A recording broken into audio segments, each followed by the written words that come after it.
Hi class, this is Chantel Pham. I'll be presenting a proposal for a support group for clinicians, workers, and students of the mental health field. This is for the CNS 512 group counseling class at Western Seminary. As far as the need for this group, you can read statistics on the handout, but some further statistics include in a study of 151 mental health workers in Northern California, it was found that 54% had high emotional exhaustion and 38% reported high depersonalization rates. It's not just a California problem.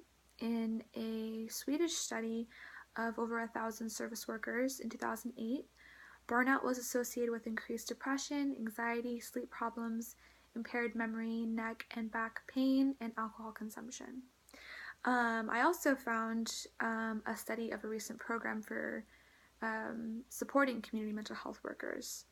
The program included cognitive behavioral coping skills, mindfulness, meditation, the identification of personal meaning, the development of practices of gratitude in a one-day training intervention, and results from that study showed that there was a reduction in emotional exhaustion and depersonalization, as well as an increase in positive perceptions of consumers 6 weeks later.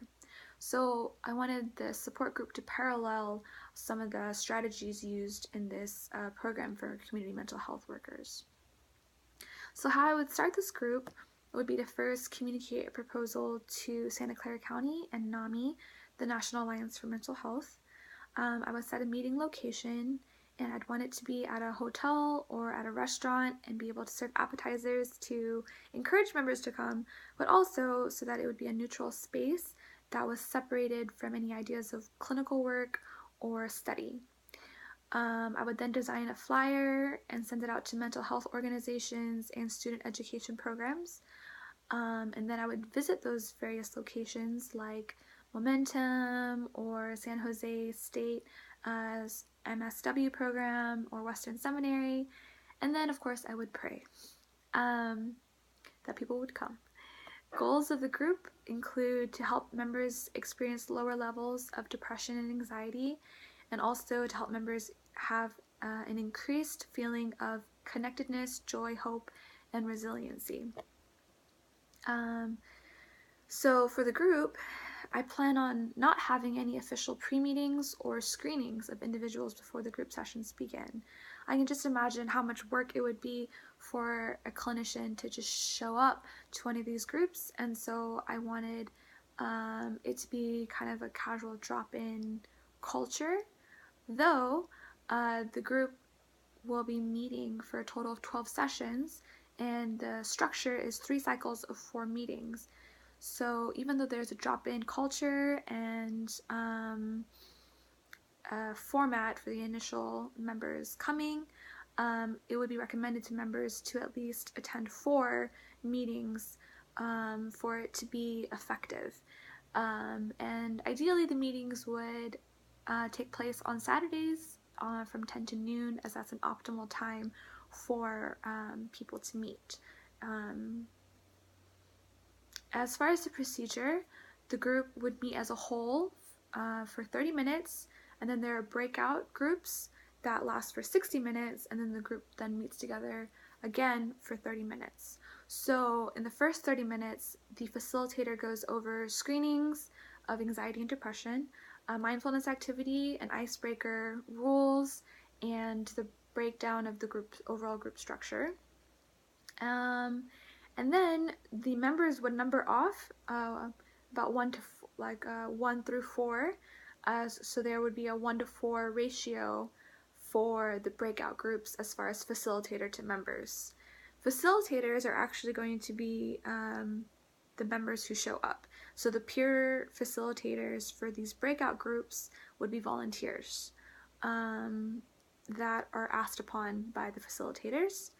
And the goal of the smaller breakout groups will be to process the here and now issues of each member and give space for each member to receive feedback if asked for.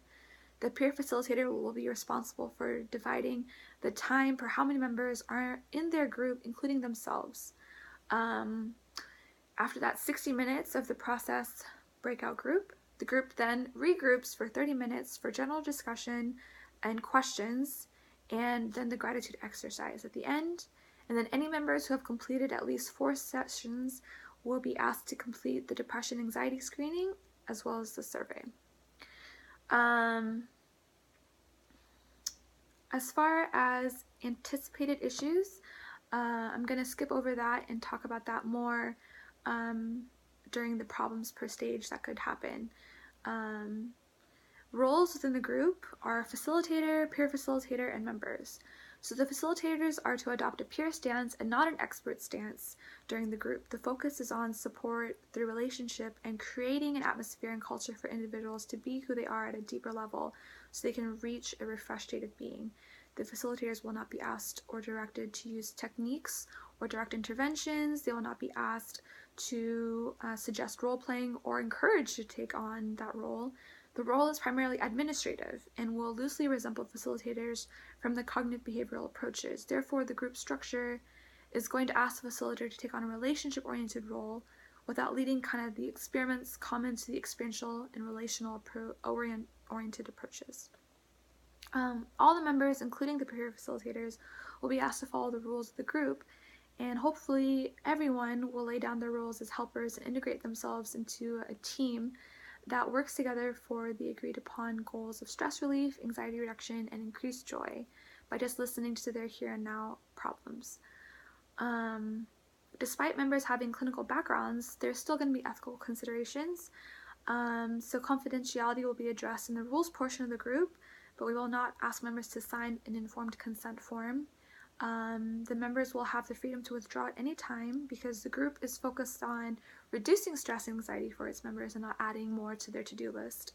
And I hope that those coming into group would understand the psychological risk to members in a sense that members may feel group pressure, may discover breaches of confidence, may experience aggressive confrontation from other members, etc.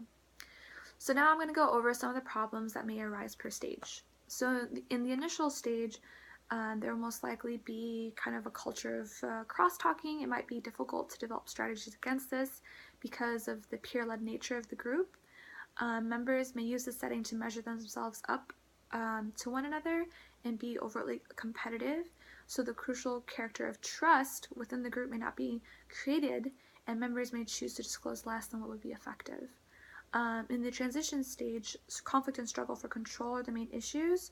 I can imagine members meeting outside of the group and forming cliques, and this may be negative to the effectiveness of the group if these issues or negative feelings aren't expressed in the group, or if group attendance is lower, as members may see that these cliques are more beneficial to them outside of group.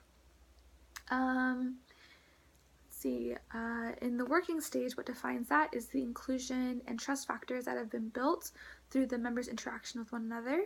This group may not reach this stage because of the fluid nature of members coming and going. Other potential problems at this stage is how members may not see the necessity of action outside of the group and may not apply principles from the group into their lifestyle. And as far as the termination stage, completing any unfinished business might not occur because of the volunteer nature of the peer-led facilitators. So people may not know, what happened in the previous sessions, etc. And then there may be low attendance in the last few sessions because of the uncomfortable nature of the group's termination.